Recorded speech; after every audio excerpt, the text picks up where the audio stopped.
Hey, welcome back to Everyday Economics. This is the podcast that helps you learn about the economic world happening around you every day. I'm your host, Chris Krug. I'm CEO of the 501c3 nonprofit, nonpartisan Franklin News Foundation. Everyday Economics is a production of America's Talking Network, and you can subscribe to all of our podcasts at americastalking.com. To support Everyday Economics, please make a tax-deductible charitable contribution by clicking the link in the show description. We're recording this episode on Friday, December 6th. And joining me as always, but this time from sunny San Diego, California, it is Dr. Orphe Divounguy, the PhD economist and all-around good guy. Dr. O, I'm digging the background, man. I'm a little jealous. I don't know what the temperature is here in suburban Chicago, but does not appear to be anywhere near what the temperature is where you are. What are you doing in San Diego, man? I was actually speaking at an event to the construction industry, folks in the construction. Okay. What's the vibe in the construction industry? We talk about building and the importance of obviously homes and to the broader scope of U.S. economics, but also the personal economics of home ownership. What's the vibe? Well, look, I mean, I tell everyone I talk to that housing is the heartbeat of the U.S. economy. And why do I say that? Well, housing costs are the largest household expenditure. Most people spend 30% or more of their income on housing costs. Some families end up spending more than 50% of their income on housing, right? Especially as of late when we've had rapid prices and rents increases. And since consumers spend, and by the way, when you get higher housing costs, you also get higher interest rates, which really squeeze consumers. And so, and why is it important? It's important because it's a risk to the U.S. economy. Consumer spending makes up roughly 70% of aggregate demand. So large run-ups in housing prices and rents often, at least in the past, tended to precede economic downturns, right? If you have a squeezed consumer spending most of their income on housing, they can't go out and buy anything else. And so that usually depresses consumer spending and results in economic downturns. And so what do we need to fix this housing affordability problem? More construction, right? We just need builders to go out and build more housing. The problem is... let me ask you this. I think we may be headed in the right direction, but let me tee up a question for you. So you and I have this conversation, I mean, on a regular recurring basis, just in the conversations that we have offline and certainly on the show, right?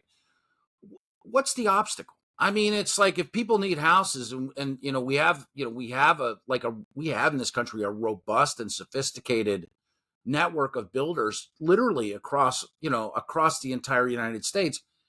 What is the problem with building the kind of housing that we need?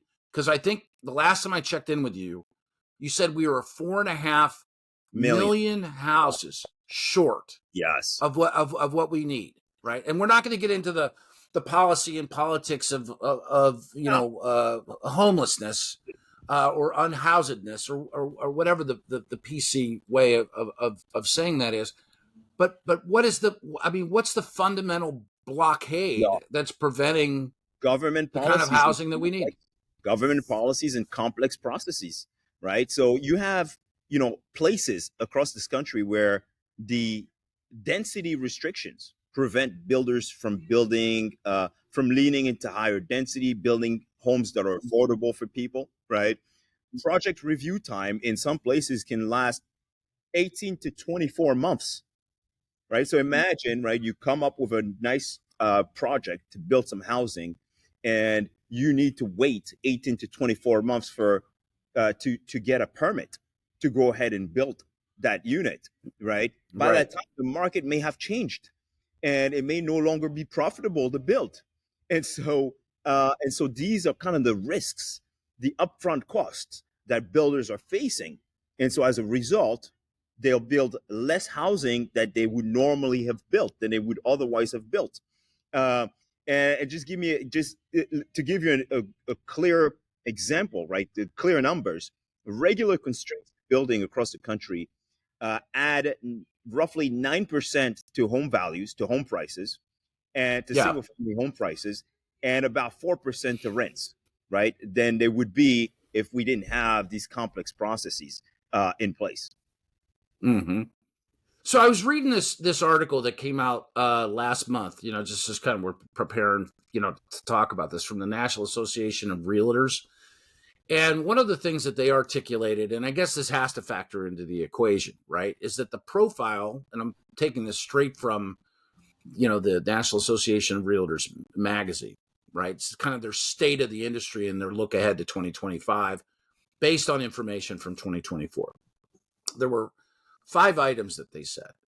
And these are things that we have talked about, but some of these things we haven't necessarily talked about. More buyers are skipping the mortgage. That's number one. All cash buyers. It represents apparently 26% of home sales from 2024. So that's people that are either, doing this on their own, or they're buying a home from the bank of mom and dad. First-time buyers are getting older. They said the median age of a first-time home buyer was 38, which is an all-time high as measured by the NAR. Yes. The cities still seem to be like, where people want to go. That makes sense. Where the jobs are that pay the most, for the most part. More buyers are pooling their money. We have talked about this, and uncoupled people, just saying, hey, why should we rent when we could buy? Let's create an LLC, or let's not create an LLC, and let's co-op and buy a house. And then there was another data point that was interesting, and I think that this is a reflection of kind of like what we've been seeing in the economy, but haven't really talked too much about.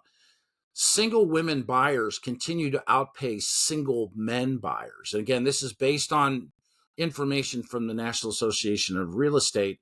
Single women held I'm just quoting from the story. Single women held a 24% share of the home purchase market over the past year. For single men, it was 11%. So it's maybe some changes in the way that in employment, and who's taking these jobs. I continue to hear that that women have a tougher time than men, but statistically, it looks like at least some significant percentage of women they got their ducks in a row. They're buying houses. Yeah. No, two times as many as single men. Yes, I mean we touched on that recently. Ultimately, the reality is that housing affordability remain a massive challenge for everyone. Massive challenge for everyone, and with price growth easing, builders could potentially pull back, and that's really not what we need. So we need to do everything we need to use everything we have on the policy front to lower costs for builders and allow them to continue to build housing, so more and more people waiting on the sidelines can get into a home. Look, the median age of a renter has gone up from 33 in 2021 to 42 in 2024. That's massive, right? You have a lot of significant households, renter families that are sitting on the sidelines, unable to move into home ownership because things have gotten really unaffordable.